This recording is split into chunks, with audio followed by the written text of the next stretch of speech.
નમસ્કાર, આપ જોઈ રહ્યા છો મંતવ્ય ન્યૂઝ અને હું છું આપની સાથે લખમાં સમાચારોની શરૂઆત કરીશું તો ગુજરાત રાજ્યમાં પંચાયત કર્મચારી મહાસંઘના આદેશ અનુસાર 14 અને 15 ફેબ્રુઆરીના રોજ રાજ્ય સરકારની નીતિ સામે કર્મચારીઓએ બાયો ચડાવી હતી। ત્યારે અમદાવાદમાં જૂની પેન્શન સ્કીમ યોજનાને લઈ અને કર્મચારીઓ વિરોધ પર ઉતર્યા છે, જેમાં રાજ્યના તમામ ફિક્સ પે કર્મચારીઓએ કાળા કપડા અને કાળી પટ્ટી પહેરી કર્મચારીઓએ પોતાનો વિરોધ નોંધાવ્યો હતો। વિરોધ સાથે સૂત્રોચ્ચાર પણ કર્યા છે। તો આ મામલે જ્યાં સુધી નિર્ણય ન આવે ત્યાં સુધી કર્મચારીઓએ મતદાનનો બહિષ્કાર કરવાનો પણ નિર્ણય કર્યો છે, ચીમકી ઉચ્ચારી છે। તો આ સમાચાર અત્યારે અમદાવાદથી સામે આવી રહ્યા છે। કર્મચારીઓ દ્વારા વિરોધ પ્રદર્શન કરવામાં આવી રહ્યો છે।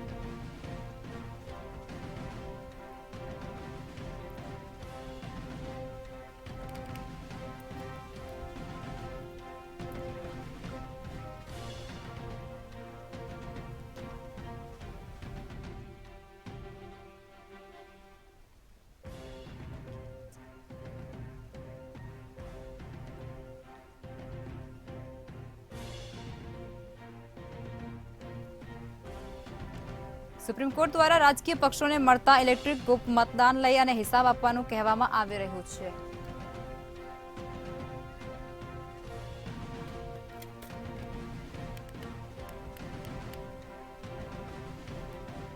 ગુજરાત રાજ્યના પંચાયત કર્મચારી મહાસંઘના આદેશ અનુસાર 14 અને 15 ફેબ્રુઆરીના રોજ રાજ્ય સરકારની નીતિ સામે કર્મચારીઓએ બાયો ચડાવી છે।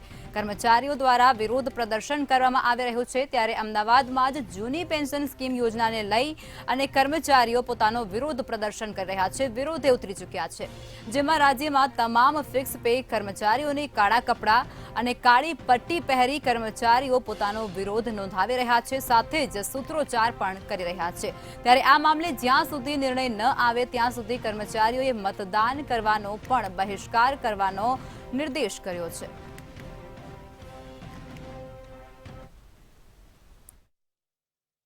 અંદર તમામ જે ઓલ્ડ પેન્શન સ્કીમ યોજના લાગુ કરવા માટે અને અગાઉ જે ઓલ્ડ પેન્શન સ્કીમની અંદર જે વાત કરવામાં આવી હતી તે ના પૂર્ણ થતા હવે તમામ જે કર્મચારીઓ છે તેઓ ધરણા પર ઉતર્યા છે। જે પ્રમાણે આજે તમામ જે કર્મચારીઓ છે તેના દ્વારા રાજ્યભરના અલગ અલગ જગ્યાઓ પર અલગ અલગ જે ઓફિસો આવેલી છે ત્યાં કાળા કપડાં પહેરીને ત્યારબાદ તેનો વિરોધ કરવામાં આવે છે। સાથે સરકારે જે પ્રમાણે જે મોટી મોટી જાહેરાતો કરેલી હતી તેનો વિરોધ પણ કર્યા છે, કારણ કે જે કામગીરી પૂર્ણ થવી જોઈએ તે વાત થઈ નથી અને ત્યારબાદ હજુ પણ જે તેમના પ્રશ્નો છે તેનું નિરાકરણ ના આવતા તમામ જે કર્મચારીઓ છે તેઓ હડતાલનું હથિયાર ઉગામ્યું છે। અને સાથે સાથે આગામી દિવસોમાં લોકસભાનું ઇલેક્શન જ્યારે આવી રહ્યું છે ત્યારે વોટ નહીં કરે તેવી પણ એક ચીમકી છે તે ઉચ્ચારવામાં આવી છે। એટલે કે તમામ જે કર્મચારીઓ છે તેના દ્વારા એક પ્રકારે સરકારની સામે આંદોલન છેડવામાં આવે છે। ફિક્સ પગારના લીધે ઘણી બધી સમસ્યાઓનો સામનો કર્મચારીઓ કરી રહ્યા છે અને પેન્શન સ્કીમ જે જૂની પેન્શન સ્કીમ હતી જેના ફાયદા વધારે ઘણા હતા, પરંતુ અત્યારે નવી સ્કીમના લીધે ખૂબ જ ઓછું પેન્શન મળશે અને જે જૂની સ્કીમ લાગુ કરવાની માંગ તેઓ કરી રહ્યા છે। તો આ સમાચાર સામે આવી રહ્યા છે, જેની અંદર જૂની પેન્શન યોજનાની માંગ સાથે કર્મચારીઓ છે તે અત્યારે હડતાળ પર ઉતરી ચૂક્યા છે, પોતાનો વિરોધ પ્રદર્શન કરી રહ્યા છે। સૂત્રોચ્ચાર સાથે તેઓ વિરોધ પ્રદર્શન કરી રહ્યા છે। જૂની પેન્શનની માંગ તેઓની હજી યથાવત છે। તમામ ફિક્સ પેના જે કર્મચારીઓ છે તે અત્યારે એકઠા થઈ ચૂક્યા છે અને તેઓ વિરોધ પ્રદર્શન કરી રહ્યા છે। નિર્ણય ન આવે તો મતદાન પણ ન કરવાનો તેઓના દ્વારા અત્યારે નિર્ણય કરવામાં આવી રહ્યો છે। તો આ સમાચાર અત્યારે અમદાવાદથી, જેમાં અમદાવાદમાં જૂની પેન્શન યોજનાનો વિરોધ કરતા આ લોકો નજરે પડી રહ્યા છે। મહિલાઓ તેમજ પુરુષો ફિક્સ પેના જે કર્મચારીઓ છે તેઓ વિરોધ પ્રદર્શન કરી રહ્યા છે, કાળા કપડા અને કાળી પટ્ટી ધારણ કરી અને તેઓ પોતાનો વિરોધ નોંધાવી રહ્યા છે, સવાલો ઉઠાવી રહ્યા છે। ત્યારે જૂની પેન્શન સ્કીમ માટે સરકારે ફેરવી તોડ્યું છે તેવું પણ તેમના દ્વારા કહેવાય રહ્યું છે। ત્યારે આ તમામ ફિક્સ પેના જે કર્મચારીઓ છે તેઓ સૂત્રોચ્ચાર સાથે વિરોધ પ્રદર્શન કરી રહ્યા છે। ખૂબ જ મોટી સંખ્યામાં આ લોકો એકઠા થયા છે અને નિર્ણય ન આવે તો મતદાન પણ ન કરવાનો તેમના દ્વારા નિર્ણય કરવામાં આવી રહ્યો છે, ચીમકી ઉચ્ચારવામાં આવી રહી છે।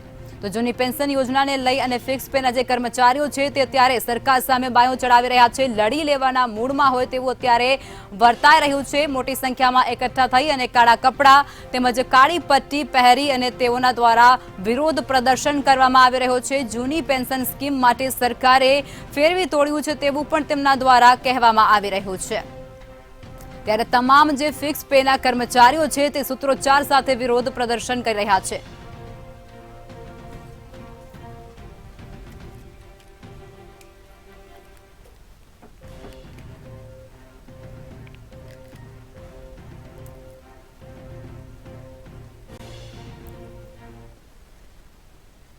અર્જુન મોઢવાડિયાની ટિપ્પણી ઉપર બળવંતસિંહનો જવાબ આપતા તેઓએ કહ્યું છે કે અમારી સરકારમાં એક પણ ઇંચ ગૌચર ઓછું નથી થયું. આજે ગુજરાતના વિકાસની ચર્ચા વિશ્વભરમાં થઈ રહી છે. 2003થી અત્યાર સુધીમાં 10 વાયબ્રન્ટ થઈ ચૂકી છે. ગુજરાત આજે ઔદ્યોગિક ક્ષેત્રમાં હરણફાળ ભરી રહ્યું છે. 2022 અને 23માં ગુજરાત 33% વિકાસ કરતું રાજ્ય બની ચૂક્યું છે.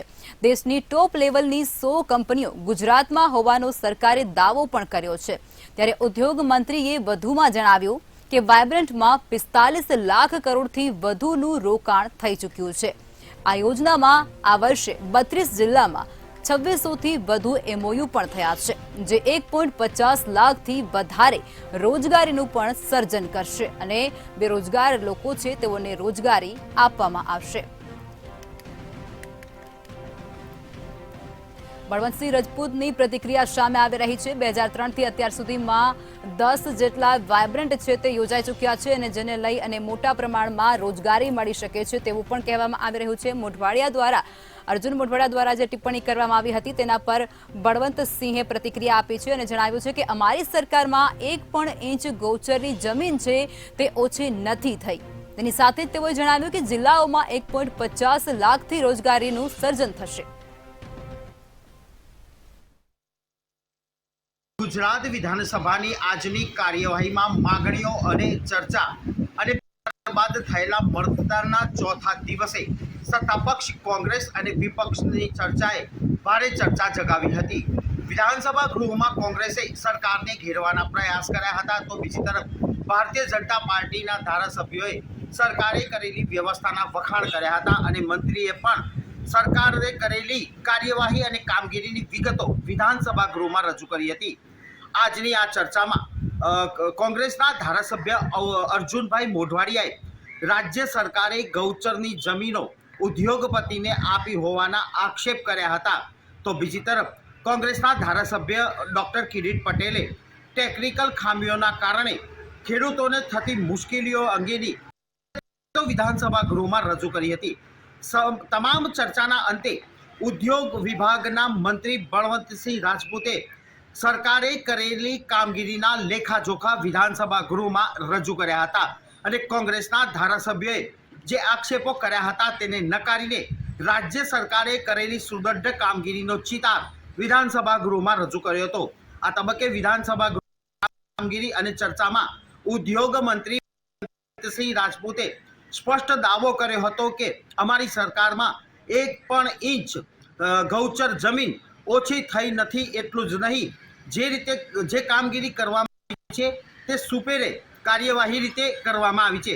તો બીજી તરફ ખાણ ખનિજ વિભાગના અંગે પણ કોંગ્રેસના ધારાસભ્યોએ જે પ્રશ્નો અને મુદ્દા ઉપસ્થિત કર્યા હતા તેના અનુસંધાનમાં બળવંતસિંહ રાજપૂતે વિગતો પણ વિધાનસભા ગૃહમાં રજૂ કરી હતી અને રેતી માફિયાઓ સામે ખાણ ખનિજ વિભાગે કરેલી કામગીરીનો ચિતાર પણ વિધાનસભા ગૃહમાં રજૂ કર્યો હતો. આ તબક્કે તેમણે એમ પણ કહ્યું કે રાજ્ય સરકારની ખાણ ખનિજની ટીમો અદ્યતન ટેકનોલોજીનો મહત્તમ ઉપયોગ કરીને ડ્રોન સિસ્ટમથી આવી પ્રવૃત્તિ ઉપર દેખરેખ રાખી રહી છે. એટલું જ નહીં, તબક્કાવાર જે રેડ કરવામાં આવે છે તે રેડની અંદર કાર્યવાહી કરીને કરોડો રૂપિયાની વસૂલાત પણ કરી હોવાનો દાવો બળવંતસિંહ રાજપૂતે કર્યો હતો. એટલું જ નહીં, તમામ લેવલે કરેલી કામગીરીનો અહેવાલ પણ આપ્યો હતો. સાથે સાથે વાઇબ્રન્ટ ગુજરાત સમિટ અંતર્ગત ઉદ્યોગો જે ગુજરાતની અંદર રોકાણ કર્યું છે તેની વિગતો પણ ગૃહમાં આપી હતી. આ તબક્કે તેમણે કહ્યું કે અત્યાર સુધીમાં 10 જેટલી વાઇબ્રન્ટ સમિટ યોજાઈ ગઈ છે, ત્યારે 9 જેટલી વાઇબ્રન્ટ સમિટ અંતર્ગત રાજ્યની અંદર કરોડો રૂપિયાના ઉદ્યોગો સ્થપાઈ ચૂક્યા છે. એટલું જ નહીં, ટોપ 10 લેવલના ઉદ્યોગો પણ ગુજરાતમાં રોકાણ કરી રહ્યા છે અને લાખો યુવાનોને રોજગારી પ્રાપ્ત થઈ રહી છે અને આવનાર સમયમાં પણ વધુ રોજગારી પ્રાપ્ત થશે તેવો દાવો પણ તેમણે કર્યો હતો. આમ વિધાનસભા ગૃહના આજે ઉદ્યોગ ખાણ ખનિજ વિભાગ અને મહેસૂલ વિભાગની ચોથા દિવસની ચર્ચામાં સત્તા પક્ષ અને વિપક્ષ વચ્ચે ગૃહમાં આક્ષેપ પ્રતિ આક્ષેપોના અંતે બળવંતસિંહ રાજપૂતે આપેલા જવાબો પણ કોંગ્રેસ સહમત થઈ હતી અને વિના વિરોધે તમામ માગણીઓ કાપ દરખાસ્ત નામંજૂર કરવામાં આવી હતી અને વિધાનસભા ગૃહની કાર્યવાહી પૂરી કરવામાં આવી હતી. સમાચાર સામે આવી રહ્યા છે જેની અંદર બળવંતસિંહ રાજપૂતે પોતાની પ્રતિક્રિયા આપી દીધી છે. અર્જુન મોઢવાડિયા દ્વારા જે ટિપ્પણી કરવામાં આવી હતી તે પ્રત્યે બળવંતસિંહ રાજપૂત દ્વારા પ્રતિક્રિયા આપવામાં આવી છે. રોજગારી પણ તેમના દ્વારા ગણાવવામાં આવી છે.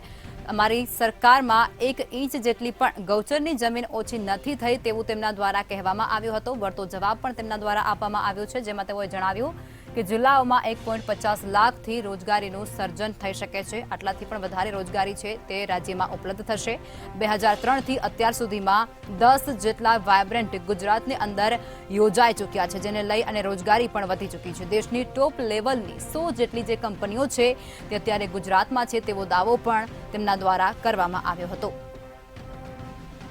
તો અર્જુન મોઢવાડિયા દ્વારા જે ટિપ્પણી કરવામાં આવી હતી તેના ઉપર બળવંતસિંહ રાજપૂત દ્વારા પોતાની પ્રતિક્રિયા આપી હતી અને જવાબ પણ આપ્યો હતો, જેમાં તેઓએ જણાવ્યું કે અમારી સરકારમાં 1 પણ ઇંચ ગૌચરની જમીન ઓછી નથી થઈ.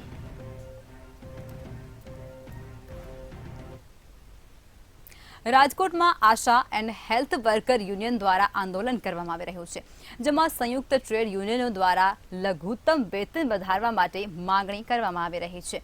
ત્યારે આંદોલનના ભાગરૂપે રાજકોટની 2500 આંગણવાડીઓની 2 દિવસીય સંપૂર્ણ રીતે બંધ હતી. આ આંદોલન રાષ્ટ્રવ્યાપી હડતાલને પગલે કરવામાં આવ્યું છે તેવી પણ માહિતી સામે આવી રહી છે. તો આ તરફ રાજકોટમાં વાત કરીએ તો રાજકોટમાં પણ આંદોલન કરવામાં આવી રહ્યું છે. રાજકોટમાં ગુજરાતના આશા એન્ડ હેલ્થ વર્કર યુનિયન દ્વારા આંદોલન કરવામાં આવી રહ્યું છે, જેમાં રાજકોટ જિલ્લાના 5000 કર્મચારીઓ સરકાર સામે બાયો ચડાવી રહ્યા છે, લડી લેવાના મૂડમાં છે. ત્યારે 2500 આંગણવાડીઓ 2 દિવસ સંપૂર્ણપણે બંધ રાખવામાં પણ આવી હતી. તો આ સમાચાર અત્યારે રાજકોટથી સામે આવી રહ્યા છે, જેની અંદર આશા વર્કર યુનિયન છે તેમના દ્વારા વિરોધ પ્રદર્શન કરવામાં આવી રહ્યો છે. પોતાની માંગણીઓને સંતોષવા માટે તેઓના દ્વારા વિરોધ પ્રદર્શન કરવામાં આવી રહ્યો છે, જેની અંદર 2 દિવસ માટે સંપૂર્ણપણે આંગણવાડીઓ છે તેને બંધ રાખવામાં આવશે. 5000 જેટલા કર્મચારીઓ છે તે સરકાર સામે લડી લેવાના મૂડમાં છે, બાયો ચડાવી રહ્યા છે. ત્યારે રાજકોટમાં આશા એન્ડ હેલ્થ વર્કર યુનિયન દ્વારા આંદોલન કરાયું.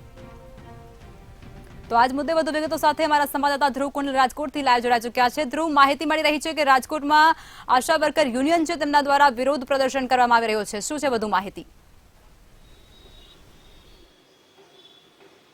આગામી સમયમાં જ્યારે લોકસભાની ચૂંટણી યોજાવાની છે ત્યારે આ ચૂંટણી પહેલાં અનેક જે સરકારી કચેરીના જે કર્મચારીઓ છે તે ક્યાંક સરકાર સામે બાયો ચડાવવાના મૂડમાં દેખાઈ રહ્યા છે. ત્યારે વધુ એક કર્મચારી મંડળ એટલે કે જે આંગણવાડીનું જે બહેનોનું જે મંડળ છે તે અને આશા વર્કર્સ તેઓએ આજે સરકાર સામે ક્યાંક બાયો ચડાવી છે. 2 દિવસ સુધી હડતાલ પાડીને ક્યાંક એક સરકારને ચેતવણી આપવાની કોશિશ કરી છે કે જે તે લાંબા સમયથી તેઓની જે માંગણી છે કે લઘુત્તમ વેતન જે આપવાની જે વાત છે તે ક્યાંક આપવામાં આવે સરકાર તરફથી. હજુ સુધી તેમના માટે કોઈ પણ પ્રકારનો નિર્ણય નથી લેવામાં આવ્યો. આ સાથે વિવિધ તેમના જે મુદ્દાઓ છે તેઓ ક્યાંક તેમની જે મુદ્દાઓને સકારાત્મક વલણ આપે આ પ્રકારની પ્રાથમિક તેઓની માંગણી છે. સમગ્રપણે જોવા જાય તો લાંબા સમયથી આંગણવાડી બહેનો અને આશા વર્કરોસની આ જ માંગણી છે કે તેઓની જે માંગણીઓ છે તે સરકાર તરફથી સ્વીકારવામાં આવે. છતાંય લાંબો સમય વીત્યા છતાં પણ પ્રકારની પ્રતિક્રિયા ન મળતા ફરી એક વખત એટલે કે આજે અને આવતીકાલે પણ કહી શકાય કે આ જે આંદોલન છે તેનું યથાવત રહેશે. એટલે કે જ્યારે લોકસભાની ચૂંટણી આવી રહી છે ત્યારે જે આ કર્મચારીઓ છે તે સરકાર સામે ક્યાંક પોતાની જે અપેક્ષા છે તે મૂકી રહ્યા છે, કારણ કે લાંબા સમયથી તેઓ ક્યાંક આરોગ્ય માટે કામ કરી રહ્યા છે અને આ કામગીરીને લઈને એક બાજુ જ્યાં પ્રોત્સાહન કરવાની જરૂર હોય તે પ્રોત્સાહન નથી કરતા. અને આ સાથે તેઓનો આક્ષેપ એ પણ છે કે સરકાર જે વેતન આપે છે તે ખૂબ જ તેમાં ઘર ચલાવવું ખૂબ જ મુશ્કેલી પડે છે. આ સાથે જે મોબાઈલ આપો સરકાર જે આશા વર્કર્સને જે આંગણવાડીને મોબાઈલ આપે છે તે ખૂબ જ ગુણવત્તાહીન મોબાઈલ આપે છે, એટલે કે લેટેસ્ટ ટેકનોલોજીવાળો મોબાઈલ પણ આપવામાં આવે, એટલે કે સરકારની જે પ્રાથમિક સુવિધા જે આપવા પાત્ર હોય તે આપવી જોઈએ. છતાંય સરકાર તરફથી એટલે કે તંત્ર તરફથી કોઈપણ પ્રકારની જે સુવિધાઓ છે તે નથી આપવામાં આવી, જેના કારણે વારંવાર આ પ્રકારની જે વિરોધ એટલે કે આંદોલન છે તે તેઓ કરી રહ્યા છે. ત્યારે વધુ એક વખત રાજકોટ જિલ્લાની જે આંગણવાડીની બહેનો છે અને આશા વર્કરો છે પોતાનો વિરોધ નોંધાવ્યો. જી ધ્રુવ, વિગતો સાથે જોડાવા બદલ ધન્યવાદ. તો આ સમાચાર રાજકોટથી સામે આવી રહ્યા છે.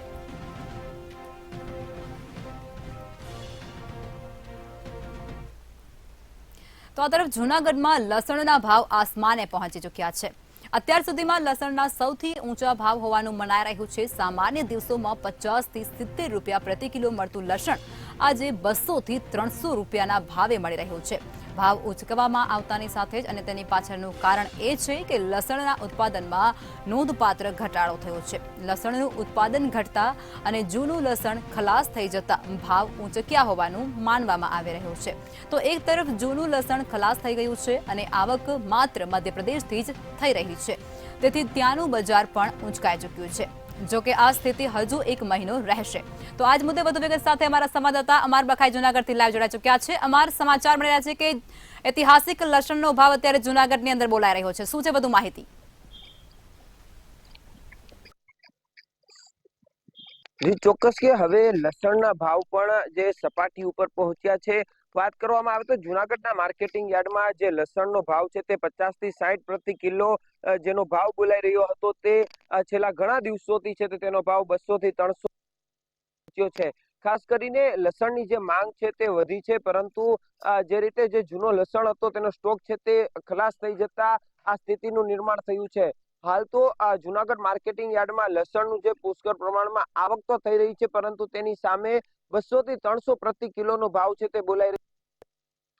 જે રીતે રાજ્યની અંદર જે લસણનું ઉત્પાદન છે તે ઘટ્યું છે ને જેના કારણે અન્ય રાજ્યોમાંથી આ લસણનું જે આવક થઈ રહી છે ને જેના લીધે આ ભાવ વધ્યા હોવાનું મનાઈ રહ્યું છે.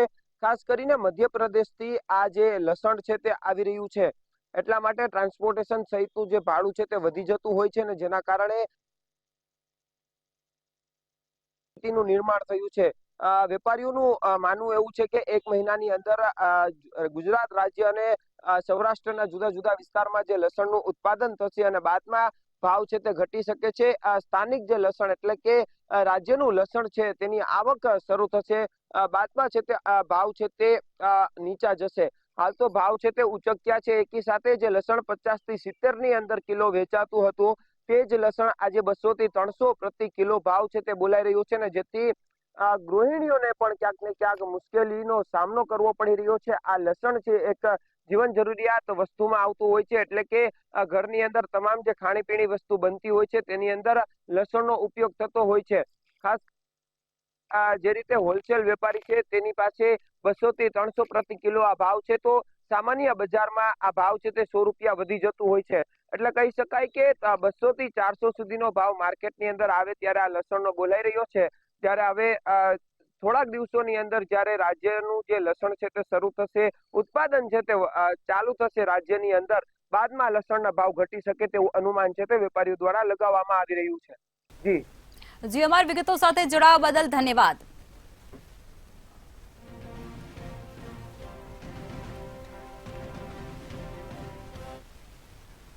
જામનગર નજીક દરેડ વિસ્તારમાં બ્રાંસ ઉત્પાદન કરતા વેપારીના પેટીમાંથી નીકળેલો એક ટ્રક ચાલક એકાએક છુમંતર થઈ ગયો હતો. આ ટ્રક ડ્રાઈવર લાખો રૂપિયાનો બ્રાંસનો માલ ચોરી કરી અને ટ્રક મૂકી ત્યાંથી નાસી છૂટ્યો હતો, ત્યાંથી ફરાર થઈ ચૂક્યો હતો. આ મામલે પોલીસે ફરિયાદ નોંધ્યા બાદ પોલીસે આરોપીને 82 લાખના મુદ્દામાલ સાથે સુરત પંથકમાંથી દબોચી લીધો છે. પોલીસે આરોપીની ધરપકડ કરી વધુ તપાસ પણ હાથ ધરી છે. જી ચોક્કસ જણાવી દઉં કે જે જામનગર શહેરની અંદર દિવસેના દિવસે જે ફોડ ને ચોરીના બનાવ બનતા હોય છે, એવામાં જ એક કિસ્સો એવો સામે આવે છે કે જામનગરની એક એવી બ્રાસની પેટી છે જે બ્રાસની પેટી મારફતે અલગ અલગ જગ્યાએ જે માલ મોકલવામાં આવતો, જે ટ્રાન્સપોર્ટ મારફતે માલ મોકલવામાં આવતો હોય છે. જે ખાસ કરીને જે એક જે 82 લાખનો માલ હતો જે એક ટ્રાન્સપોર્ટ પેટીમાં મોકલવામાં આવ્યો હતો ને જે ટ્રકમાં માલ મોકલવામાં આવ્યો હતો તે ટ્રકના ડ્રાઈવરે જે ભરોસો તોડી અને ટ્રકમાં જે માલ હતો તે માલ પચાવી પાડવા આનું એક કાવતરું ઘડ્યું હતું ને જે કાવતરામાં જેને અલગ અલગ જગ્યાએ માલ વેચીને જે રોકડી કરવાના આ ઈરાદે જે માલ છુપાવવામાં ને કરવામાં આવતો હતો, જે દરમિયાન 10 દિવસ અગાઉ જે પોલીસ ફરિયાદ થઈ હતી એ દરમિયાન જે એલસીબી અને સ્થાનિક પોલીસ દ્વારા આ જે માલને પકડી પાડવાનો કવાયત હાથ ધરવામાં આવી હતી ને એ જ દરમિયાન આજે જે એક જે આરોપી છે ટ્રક ડ્રાઈવર તેને પકડી અને મુદ્દામાલ સહિત જે સાધન છે તેમને પણ પકડવામાં આવ્યું છે અને જે જામનગર એલસીબી ઓફિસ ખાતે લઈ આવી આરોપી અને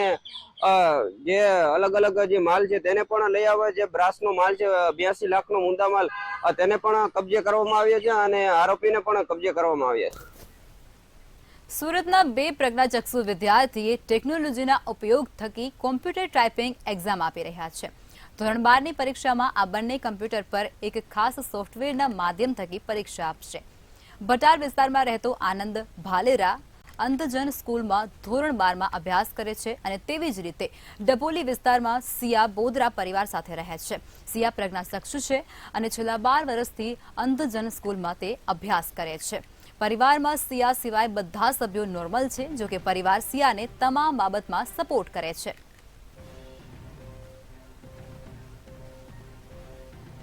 તો આજ મુદ્દે વધુ વિગતો સાથે અમારા સંવાદદાતા દિવ્યેશ પરમાર લાઈવમાં જોડાઈ ચૂક્યા છે. દિવ્યેશ, સમાચાર કે જે પ્રજ્ઞાચક્ષુ છે તેઓ પણ એક્ઝામ આપી રહ્યા છે, શું છે વધુ માહિતી?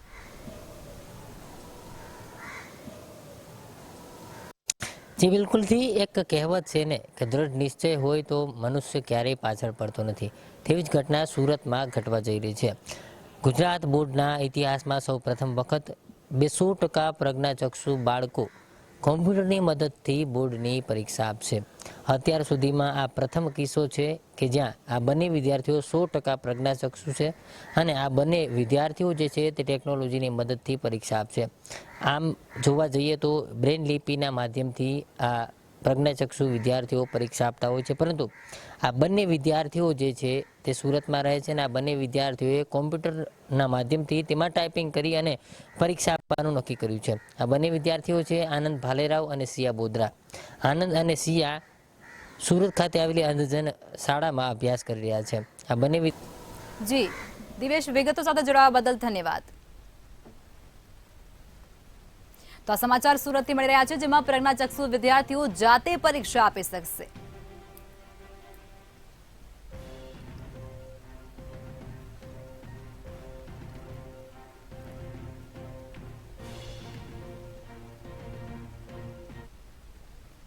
વડોદરામાં હવે નકલી મરચું અને ધાણા પાવડરનો જથ્થો સામે આવી ચૂક્યો છે. હાથીખાના માર્કેટમાં નકલી મરચા પાવડરનો જથ્થો એસઓજી અને પાલિકા આરોગ્ય શાખા દ્વારા દરોડા પાડી અને કબજે કરવામાં આવ્યો છે, જેમાં 200 કિલો મરચા પાવડરનો જથ્થો ઝડપી પાડવામાં આવી ચૂક્યો છે. અમદાવાદના માધુપુરામાંથી મરચા અને ધાણા પાવડર લવાતો હોવાની માહિતી પણ સામે આવી રહી છે. તો આ સમાચાર અત્યારે વડોદરાથી સામે આવી રહ્યા છે, જેની અંદર 200 કિલો મરચા પાવડરનો જથ્થો છે તે એસઓજી અને પાલિકા આરોગ્યની શાખા છે તેમને દ્વારા ઝડપી પાડવામાં આવ્યો છે.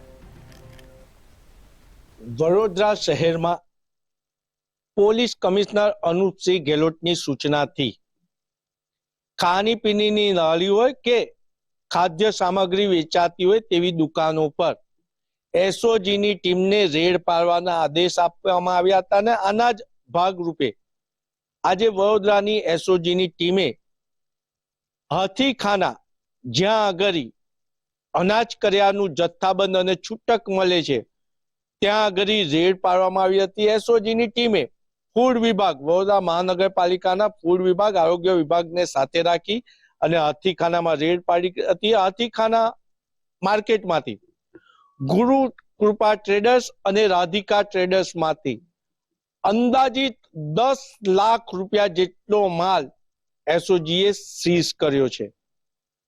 800 કિલો જેટલો મરચા પાવડર, ધાણા પાવડર, હળદર પાવડર પણ જપ્ત કરવામાં આવ્યો છે. આજે એસઓજીને એક મોટી સફળતા મળી છે. ફૂડ વિભાગને સાથે રાખી રેડ પાડી 800 કિલો જેટલો ડુપ્લિકેટ મરચા પાવડર, હળદર પાવડર, ધાણા જીરું પાવડર જપ્ત કર્યો છે. ત્યારે વડોદરા મહાનગરપાલિકાના ફૂડ વિભાગ પર સવાલો ઉભા થયા છે. તો આ સાથે સિટી લાઈવમાં અત્યારે બસ આટલું જ. કાલે ફરી મળીશું. નમસ્કાર.